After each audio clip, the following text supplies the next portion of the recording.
Bonjour à tous, Rémi de France pour les protocoles des sages de Sion. Chapitre 21.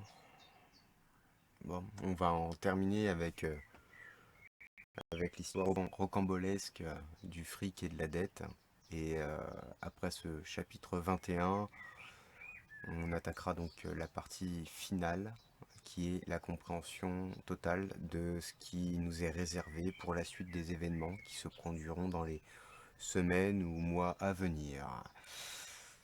Et c'est pas la joie, c'est pas la joie, mais tout a été déjà dit il y a plus d'un siècle, répété au travers de leurs ouvrages, leurs écrits, leurs réunions, et puis jusqu'à aujourd'hui, avec les adeptes de Davos et du Great Reset, tout est là, vous allez voir que ça va faire sens.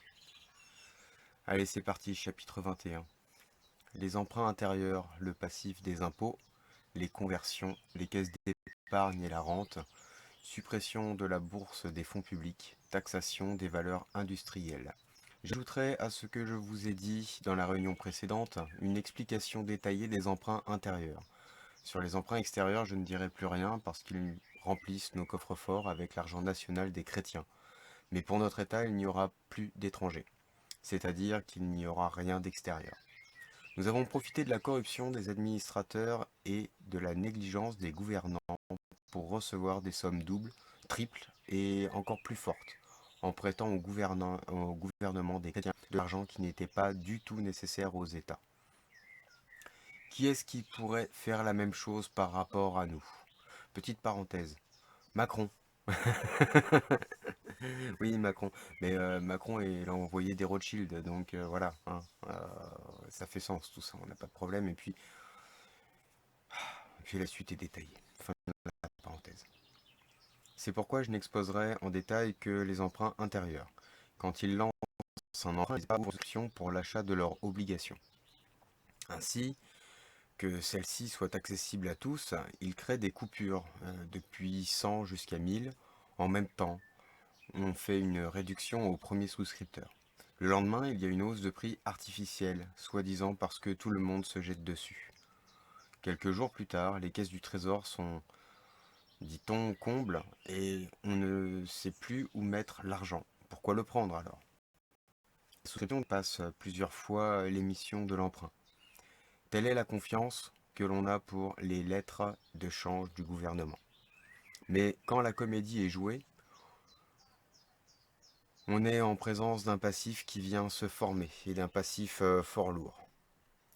Pour payer les intérêts, il faut avoir recours à de nouveaux emprunts qui n'absorbent pas mais qui augmentent seulement la dette principale. Allez, on va se faire une petite parenthèse ici, enfin une parenthèse parce que bon, hein, voilà. Allez, on va commencer par là. Le lendemain, il y a une hausse de prix artificielle, soi-disant parce que tout le monde se jette dessus. Alors, oui, tout à fait, c'est exactement ça. C'est-à-dire que comme comment dire, le principe du commerce, hein, c'est l'offre et la demande, ils jouent là-dessus. Donc, ils annoncent que tel produit, comment dire, est très plébiscité. Plébiscité. C'est marrant ce mot aussi. C'est la plèbe, hein, voilà, la plèbe de la cité. Enfin, il est très plébiscité, donc très, très en vue, très en vogue, et du coup, ça leur permet de monter le tarif. Mais ils produisent aussi la chose inverse, c'est-à-dire que sur des produits, par exemple, comme le carburant, le gasoil, ils font le truc inverse, ils augmentent les prix, ce qui fait que les gens croient qu'ils vont manquer, donc ils se précipitent à la pompe pour remplir leur bidon. On l'a vu dernièrement avec les hausses de gasoil, de tout ça, où les gens allaient faire le complément du plein de leur bagnole et parfois s'en sortaient que pour 10 balles. C'était pas parce qu'ils n'avaient juste que 10 balles, non, à mettre dans leur réservoir, pas du tout. Moi, c'est mon cas. Mais eux, c'est pas le cas, c'est que eux, il leur manquait simplement 10 balles de gasoil pour avoir le plein. Voilà. Et ça les dérangeait pas de payer ça 2 euros, quoi, 2 euros le litre, hein. Voilà, et pas de problème avec ça. Oh là là, Voilà, enfin bon, ils ont fait la même chose avec le PQ, ils ont fait la même chose avec le Nutella, ils ont fait la même chose pour tout en fait, et ils font la même chose en permanence pour tout. Et puis là, ils font le truc avec la flotte, avec... ça devient n'importe quoi. C'est pour ça qu'il faut arrêter de réagir aux émotions. Les émotions sont induites par des sentiments, sentir, mentir, c'est de l'extérieur, donc c'est de leur part à eux, hein, et ça n'a pas lieu d'être. Voilà, ça n'a pas lieu d'être. Donc déjà, comprendre les lois du commerce, du marché, j'ai envie de dire, c'est déjà un grand pas pour comprendre un petit peu ce qui se passe. D'accord? Mais ceux qui comprennent pas, qui veulent pas savoir, eux, il n'y a pas de souci, hein, le Nutella, on le met à 2 euros et puis ils vont se jeter dessus. Pareil pour le PQ, voilà. Et en fait, le seul effet que ça a, tout ça, c'est de remplir leur caisse. Voilà, donc, ah bah il n'y a plus de moutarde. Alors avant, on avait un pot de moutarde à 1 euro, 2 euros. Maintenant, c'est 10 balles. Enfin, là, j'exagère en disant 10 balles. Mais, euh, mais voilà, tiens, hier, je me suis fait un petit kiff. Je me suis dit, ah, je vais me faire des petites pâtes avec des petites saucisses grillées, etc. Alors j'ai été me chercher un petit paquet de saucisses. Putain, j'ai halluciné sur les prix. 4 saucisses, plus de 4 euros. Ah, 4 euros. Euh, 4 euros, ça fait plus de 25 francs en fait. Ah ouais, ça y est, je suis vieux, je compte en francs. Ouais, non mais j'ai toujours compté en francs, hein. Donc 4 saucisses, 25 francs. Pour ceux qui ont connu les francs, donc avant, on va dire avant l'an 2000, vous auriez acheté 4 saucisses, 25 francs. Moi, c'est la question que je pose, hein. À chaque fois, c'est ça, c'est... Oh, voilà. Alors, bon, je me suis fait un petit kiff. 4 saucisses, plus de 4 euros, 25 francs. Passé. Presque 30 francs. Est-ce que j'aurais acheté ça avant ce prix-là? Non. Évidemment, non. Mais bon, une fois n'est pas coutume, je me fais un petit kiff à plus de 4 euros. Wouhou! Il y en a qui se font un kiff en s'achetant une Porsche. Moi, c'est en m'achetant des saucisses. C'est incroyable, hein. On n'a pas les mêmes valeurs. Voilà, pas la même bourse non plus. Et donc forcément, on n'a pas non plus le même rapport à l'esclavage. Voilà. Bref, allez, on continue. Non, on continue pas, hein, on va continuer sur cette parenthèse d'ailleurs, parce que, hein, hop, jour plus tard, les caisses du trésor sont combles, ok? Voilà, donc ça c'est la manipulation, elle est là. Ouh là là, vite, c'est rare, donc c'est cher, donc les gens achètent, et eux, ça leur remplit leur caisse. Et après, bah, ils baissent le prix, parce que de toute façon, c'est bon, hein. Euh, c'est bon, leurs caisses sont pleines, tout va bien. Puis ils avouent eux-mêmes que c'est une comédie, hein. Quand la comédie est jouée, on est en présence d'un passif qui vient de se former. Et d'un passif fort lourd. Voilà. Ils ont terminé leur truc, ils sont contents. Leurs caisses sont pleines. Et vous, vos poches sont vides. Voilà. Pour payer les intérêts, il faut avoir recours à de nouveaux emprunts qui n'absorbent pas mais qui augmentent seulement la dette principale. Voilà. Tout est dit. Histoire de la dette. Tout est dit. Leur but, ce n'est pas que vous puissiez gagner de l'argent. Leur but, c'est que vous soyez tout le temps en train de payer pour la moindre action ou chose que vous achetez. Action que vous faites ou chose que vous achetez. D'accord? Voilà. Allez, fin de la parenthèse. Quand le crédit est épuisé, il faut par de nouveaux impôts couvrir non l'emprunt, mais seulement les intérêts de l'emprunt. Ces impôts sont un passif employé pour couvrir le passif. Puis vient le temps des conversions, qui diminue seulement le paiement des intérêts et ne couvre pas les dettes, et qui de plus ne peuvent être faites sans le consentement des prêteurs. En annonçant une conversion, on offre de rendre l'argent à ceux-là qui ne consentent pas à couvrir leur valeur. Si tous exprimaient le désir de reprendre leur argent, les gouvernements seraient pris dans leur propre filet et se trouveraient dans l'impossibilité de payer l'argent qu'ils offrent. Voilà. Petite parenthèse, le piège, le piège est là. Donc voilà, donc quand le crédit est épuisé, il crée un nouvel impôt. Hop. Et les impôts en question servent à couvrir la dette qui est à nouveau créée. Voilà. Voilà. Et donc, ils le disent eux-mêmes, ça ne couvre pas les dettes. Ben non, ça les augmente. Donc, forcément, qu'est-ce qui se passe quand on va dire, machin, Macron, ou peu importe quel enculé, Rothschild, rends l'argent. Ah bah, il va te dire, bah, il n'y a pas d'argent, il n'y a que de la dette, les gars. Bah oui, voilà, voilà, leur petit jeu d'enfoiré, là.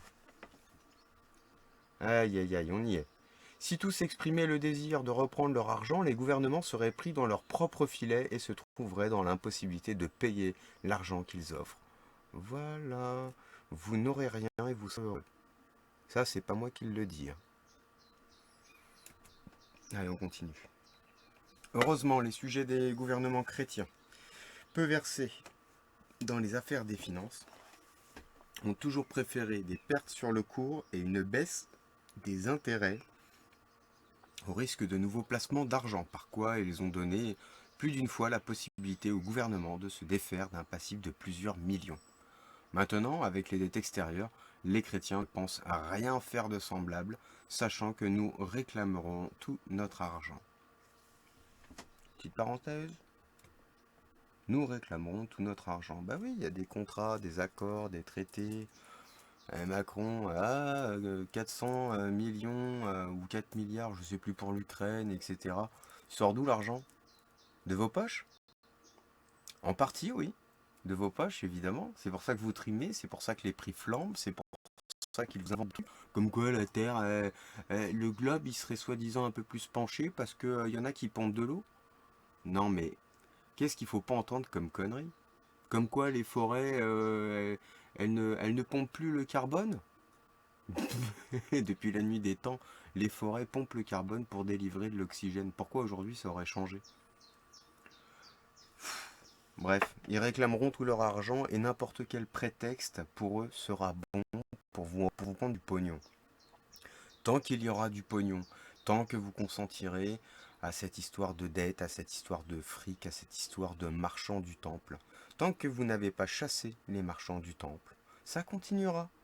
Mais ça, c'est une opération individuelle, hein, attention, hein. Ah, on ne peut pas dire oui, il faudrait que tout le monde, machin. Encore une fois, toutes les solutions qui englobent tout le monde ne fonctionnent pas. Ça, c'est une certitude. C'est individuellement qu'on doit se libérer. C'est en faisant cette libération individuelle que ça fera tache d'huile et que cette libération donc deviendra collective. Voilà. Hein, la théorie du centième singe, oui, si vous voulez, on peut parler de ça, effectivement. C'est un petit peu ça, d'ailleurs. Mais bon, faut-il encore que ça rentre un petit peu dans l'esprit, la conscience des soi-disant humains, hein, qui arpentent ce monde et qui se crèvent tous les jours à bosser comme des chiens pour rembourser une dette qui n'existe pas et qui a été voulue, hein, par tous ces enfoirés. C'est uniquement pour nous maintenir en esclavage et sous leur contrôle. Voilà. Pas très dur à voir aujourd'hui, hein, tout ça. Allez, on continue. Ainsi, une banqueroute reconnue démontrera définitivement au pays l'absence de liaison entre les intérêts des peuples et leur gouvernement.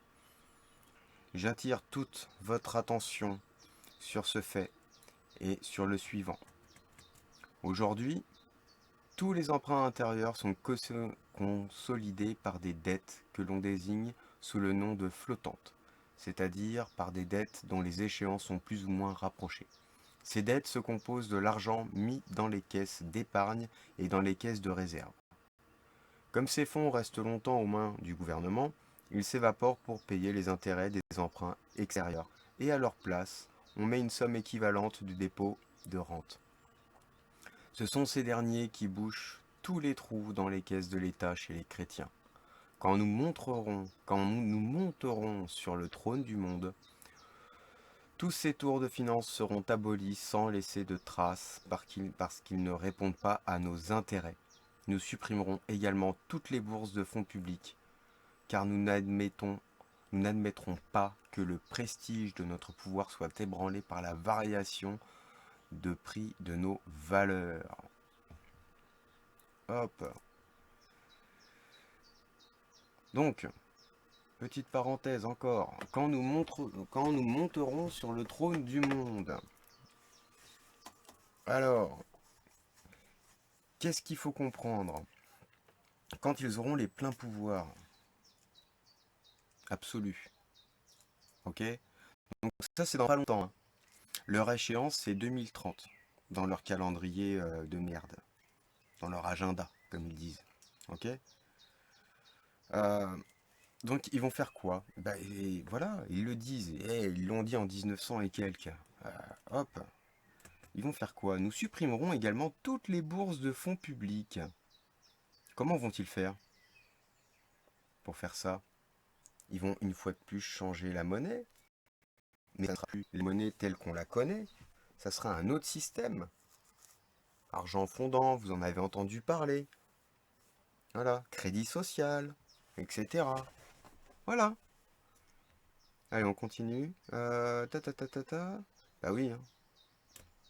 Ils n'admettront jamais que le prestige de leur pouvoir soit ébranlé par la variation du prix de leur valeur. Bah oui, ils ont acquis de l'or au prix du sang, au prix de beaucoup de sacrifices à proprement parler. Quand on dit sacrifice, c'est pas eux qui se sont sacrifiés, hein. Ils ont sacrifié ceux derrière qui ils se cachent pour obtenir tout ça. 39,45, choix ananas, choix abricot, etc. Voilà, ok.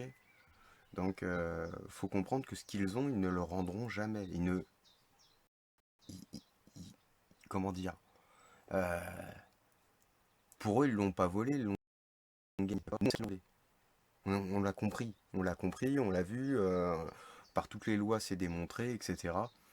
Ils se prennent pour les maîtres du monde, ils ne sont rien du tout, ils ont besoin de nous, puisqu'ils ont besoin de nous contrôler, mais si nous échappons à leur contrôle, bah fin du jeu, fin du jeu. Fin du jeu pour nous, fin du jeu pour eux. Et ouais, imaginez un monde dans lequel ils n'ont plus aucune légitimité. C'est mis. Voilà. Allez, on continue.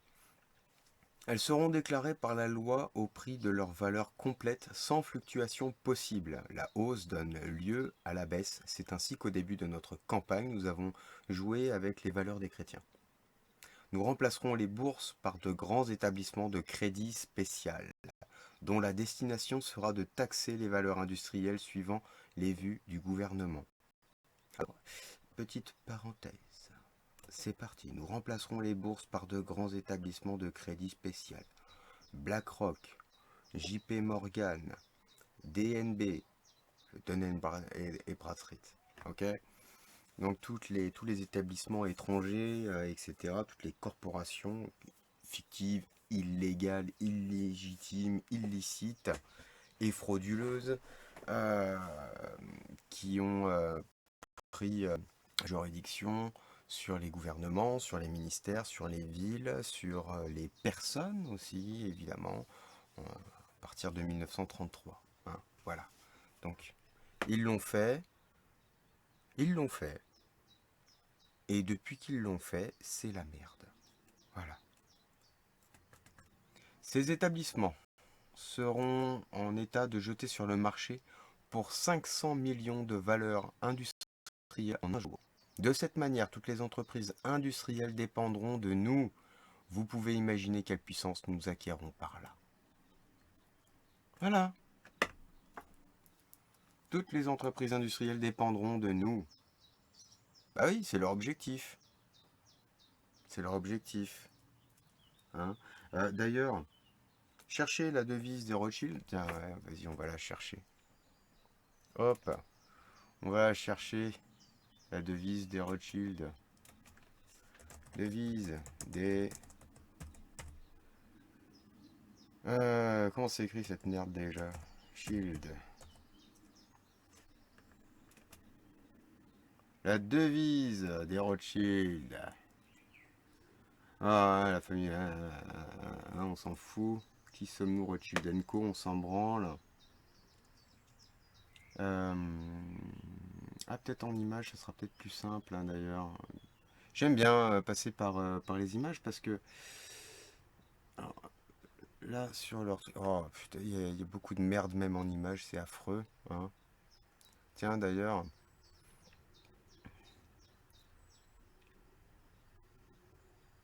Ah, putain, bon, allez. Je l'avais noté dans... Ah bah, justement, dans Vampire et Protocole. Quelle est la devise des Rothschild? Pour que nous puissions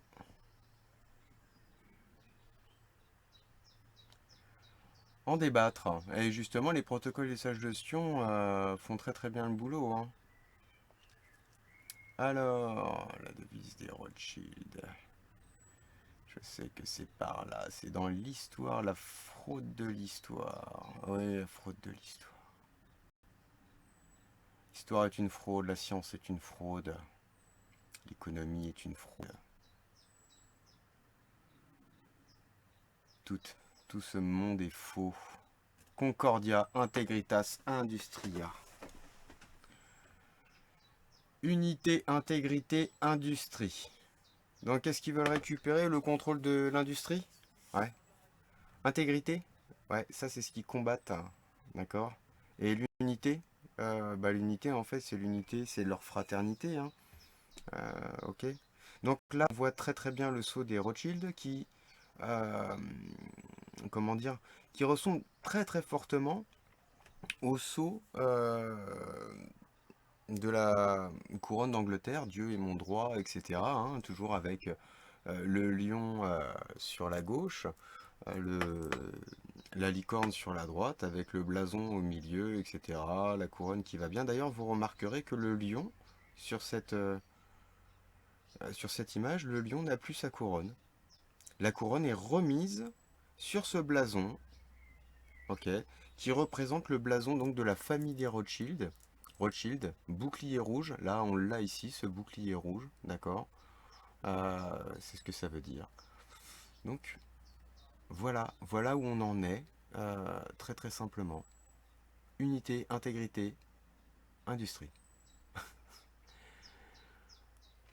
Mais non, les Rothschild, là, c'est juste une famille de businessmen, ils font juste des affaires. Putain, si vous pensez ça, rachetez-vous un cerveau. Rachetez-vous un cerveau, rachetez-vous un cœur aussi, parce que vous en avez pas. Vous comprenez rien à ce qui se passe, c'est terrible. Moi, je trouve ça vraiment terrible. Donc voilà, les amis, comment vous dire que ce monde ne s'en sortira pas,